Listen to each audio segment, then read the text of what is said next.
नमस्कार दोस्तों, day wise series के एक और वीडियो में आपका स्वागत है। हम लोग आर एग्जाम के लिए ज्योग्राफी की डे वाइज सीरीज देख रहे हैं। चलिए हम लोग इस वीडियो को स्टार्ट भी करते हैं और पहला क्वेश्चन देखते हैं इस वीडियो का क्या है। देखिए 470 हम लोग कर चुके थे, 471 से स्टार्ट करना है। ठीक है, क्या बोला जा रहा है?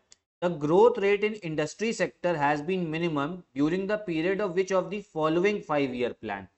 निम्नलिखित में से किस पंचवर्षीय योजना की अवधि के दौरान उद्योग क्षेत्र में विकास दर न्यूनतम रही है? ठीक है, तो ये विकास दर आपका किसकी बात हो रही है? इंडस्ट्री की बात हो रही है। इंडस्ट्री सेक्टर जो है कि उसमें किस टाइम पे सबसे कम रही है? तो इस ऑप्शंस के हिसाब से सबसे कम रही है 9th 5 ईयर प्लान में। ठीक है, जो नौवीं आपकी पंचवर्षीय योजना थी उसमें कब से कब तक चली? ये थी आपकी 1997 से लेके 2002 तक। ठीक, मैंने आपको बताया भी था 5 ईयर प्लान जो है ये आज़ादी के पहले से ही जो हमारे नेता लोग थे उनके मन में आइडिया था कि जब भी आज़ादी मिलेगी उसके बाद में जो भारत की अर्थव्यवस्था जैसे हम आगे बढ़ाएंगे वो प्लानिंग के हिसाब से बढ़ाएंगे, योजना के हिसाब से बढ़ाएंगे।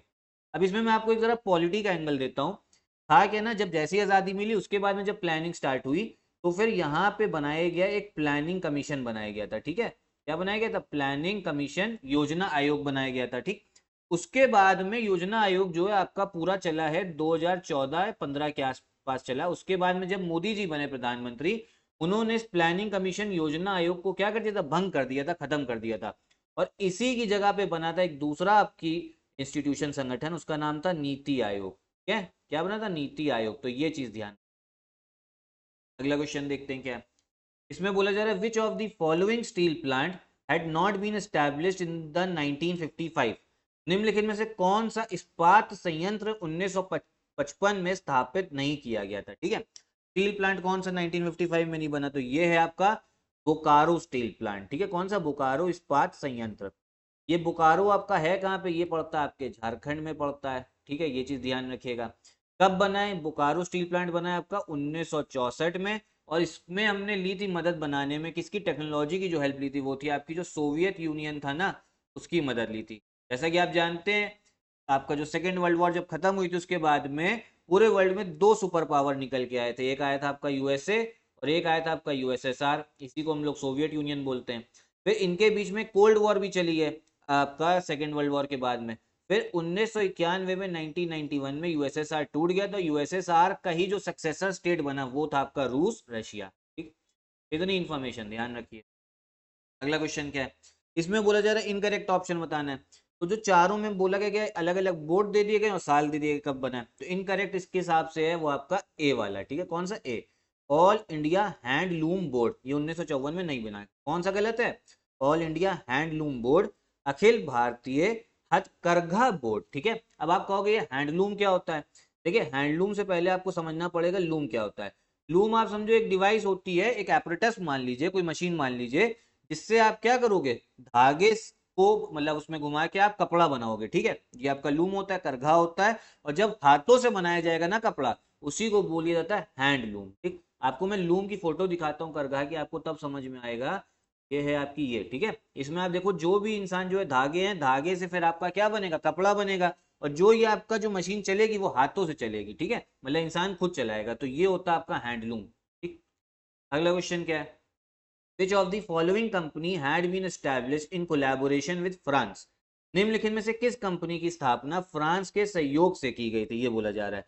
तो इसमें करी गई है कौन सी? नाल्को की। ठीक है, नाल्को। अब देखिए जो नाल्को है इसका फुल फॉर्म समझ लीजिए क्या है। नेशनल, ए से हो गया आपका एल्यूमिनियम, सी हो गया कंपनी। क्या है?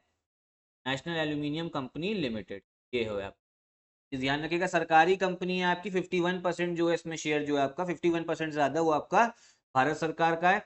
अब देखिए जो एल्यूमिनियम है ना, ये भी काफी इंपॉर्टेंट है। देखिए इसका मेन जो यूज है मैं आपको बता रहा हूँ।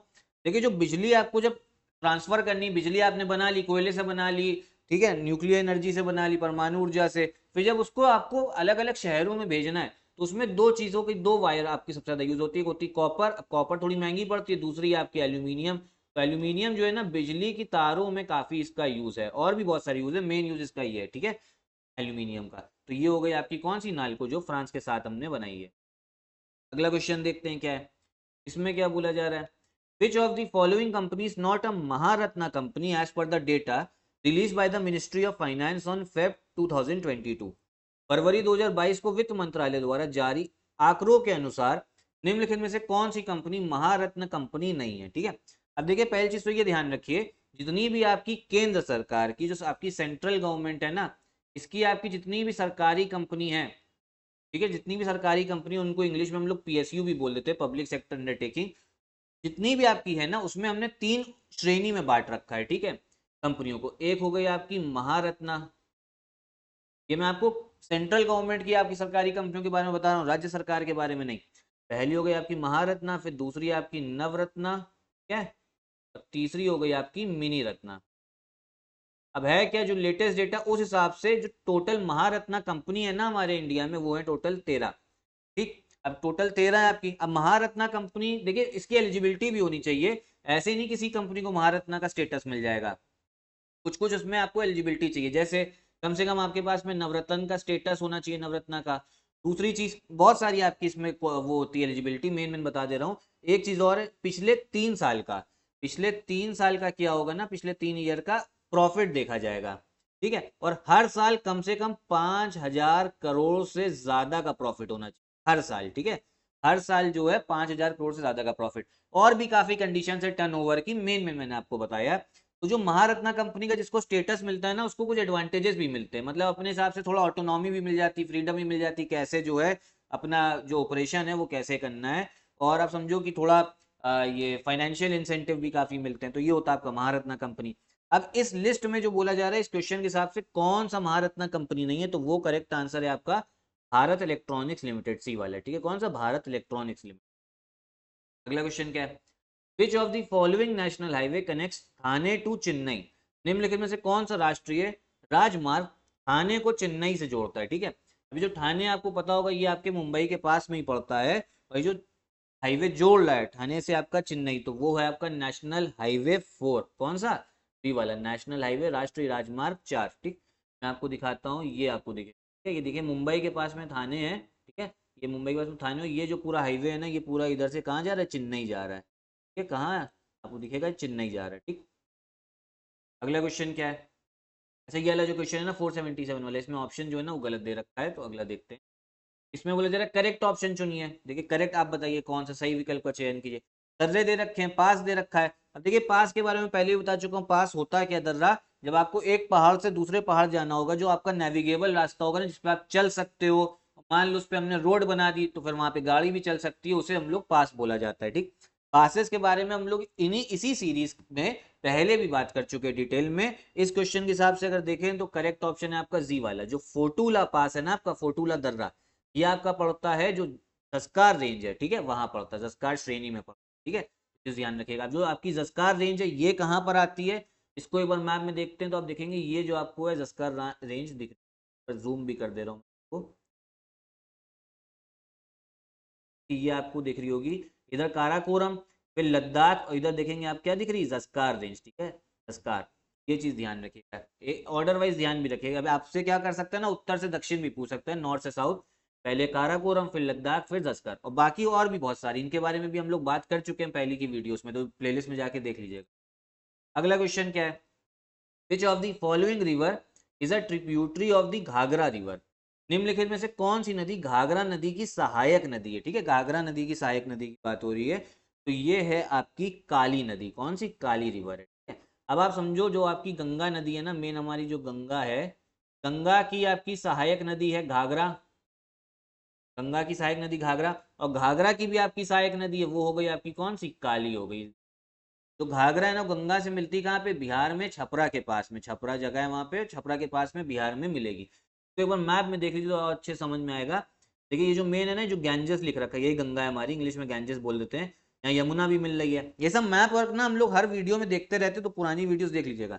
ये आपकी गंगा जा रही है, ठीक, तो यहाँ पे देखिए ये दिख रही होगी आपको घाघरा रिवर, तो घाघरा नदी आते हुए दिख रही है ना, ये पटना के पहले छपरा के पास में मिलती है घाघरा। अब देखिए घाघरा में चलते, घाघरा के और ऊपर चलते हैं, तो देखिए घाघरा में आप देख रहे होंगे ना, दो आपको अलग अलग स्ट्रीम से मिलके बनी, एक ये आ रही है और एक ये।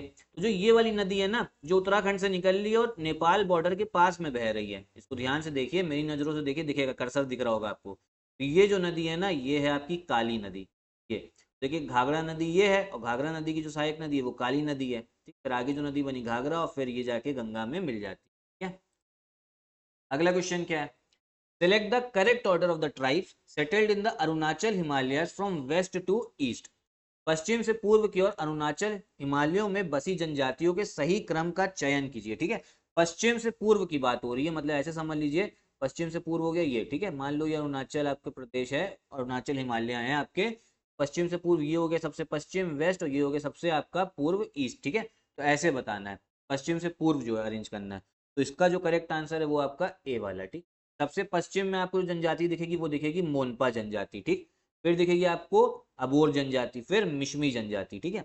जो आपकी अबोर जनजाति और मिश्मी जनजाति है ना, ये पहाड़ के नाम पे ही है, ठीक है। पहाड़ भी वहां पे अबोर और मिश्मी आपको देखने को मिलेंगे। तो आपको अबोर पहाड़ जो ऐसे दिख जाएंगे, मिश्मी फिर इधर दिख जाएगा, ठीक है। अबोर मिश्मी सबसे पश्चिम में जो है मोनपा ट्राइब है, मोनपा जो है वहां पे वो पहाड़ नहीं है, इसको मैं आपको अबोर और मिश्मी को भी दिखा दे रहा हूँ मैप में, तो आपको सही लगेगा। इधर अगर इसको भी जूम करें ना तो अरुणाचल प्रदेश में देखिए दिखेगा, तो उधर चलते हैं। देखिए इधर आपको दिख रहे होंगे ना अबोर हिल्स, अबोर आपकी पर्वत, फिर आपकी मिश्मी, देखिए सबसे पश्चिम में अबोर है फिर मिश्मी है। और जो आपकी मोनपा जनजाति है ना, अब देखिए जो आपकी अबोर जनजाति है वो तो अबोर हिल्स में ही रहेगी, ठीक। फिर जो मिश्मी जनजाति वो भी मिश्मी हिल्स में रहेगी, और फिर जो आपकी मोनपा जनजाति है ना वो इनके थोड़ा और पश्चिम में इधर। तो इसी वजह से जो करेक्ट ऑर्डर है ना वो कौन सा हो गया, मोनपा अबोर और मिश्मी। तो इसको याद रखिएगा, क्वेश्चन जो है पूछ सकता है आपसे इस बार आयोग, आर एग्जाम में भी पूछ सकता है, यूपी पीसीएस में भी पूछ सकता है। इस क्वेश्चन को ध्यान रखिएगा। तो यही थी आपकी वीडियो। देखिए हम लोग 480 क्वेश्चन कर चुके हैं, अब आगे के जो 20 क्वेश्चन बचे ना उसमें 2 वीडियो और बची हैं ज्योग्राफी की। उसके बाद में ज्योग्राफी की आपकी जो सीरीज है ना वो खत्म हो जाएगी, फिर हम लोग एक दूसरा सब्जेक्ट स्टार्ट करेंगे, उसकी सीरीज स्टार्ट करेंगे, ठीक। तो आगे की जो सीरीज है इसको भी अच्छे से देखिएगा, जो आपके 2 वीडियो बची हैं। और मैं आपको एक चीज और बताऊं, अगर आप पुरानी जितनी भी वीडियोस है ना, प्लेलिस्ट बन रखी है, आप हमारे चैनल पे जाइए, प्लेलिस्ट सेक्शन में आपका ज्योग्राफी की वीडियोस की जो है एमसीक्यू सीरीज की एक प्लेलिस्ट बन रखी है, शुरू से डे 1 से लेके ना जितनी भी आपकी वीडियो होंगी डे 50 तक सारी देखिएगा। आप लोग सारी अच्छे से देखिएगा ना, तो मैं आपको एक चीज तो लिख के दे रहा हूँ, आपको ज्योग्राफी का जो सिलेबस है अच्छे से आपका रिवाइज हो जाएगा। आपको अब ये समझो जितने भी अलग अलग पॉइंट्स है ना आपके ज्योग्राफी के सिलेबस में, ठीक है, पर्वत से लेके नदियों से लेके जनजातियों से लेके फिर वर्ल्ड ज्योग्राफी हो गया, फिर आपका ह्यूमन ज्योग्राफी हो गया, कहाँ कहाँ पे जनजातियां रह रही, कौन सी ट्राइब कहाँ रह रही है। तो ये सब जो है ना बढ़िया से कंसेप्चुअल क्लैरिटी हो जाएगी, फैक्चुअल क्वेश्चन भी है कंसेप्चुअल भी है, तो एक बार जरूर देखिएगा। एक चीज मैं और बता दूं, अगर आप हमारा पेड ग्रुप भी ज्वाइन करना चाहते हैं तो यहाँ लिखे नंबर्स पे कॉन्टैक्ट करके आप हमारा पेड ग्रुप भी ज्वाइन कर सकते हैं। यूपी पीसीएस 2024 के लिए हमारा चल रहा है, यूपी पीसीएस 2025 के लिए भी पेड ग्रुप चल रहा है। जो 2024 के भी एग्जाम डेट तो आई नहीं, लेकिन मेंस का हमारा आंसर राइटिंग का प्रोग्राम चल रहा है, आप उसको भी ज्वाइन कर। यहीं पे मैं वीडियो भी खत्म करता हूँ। नमस्कार।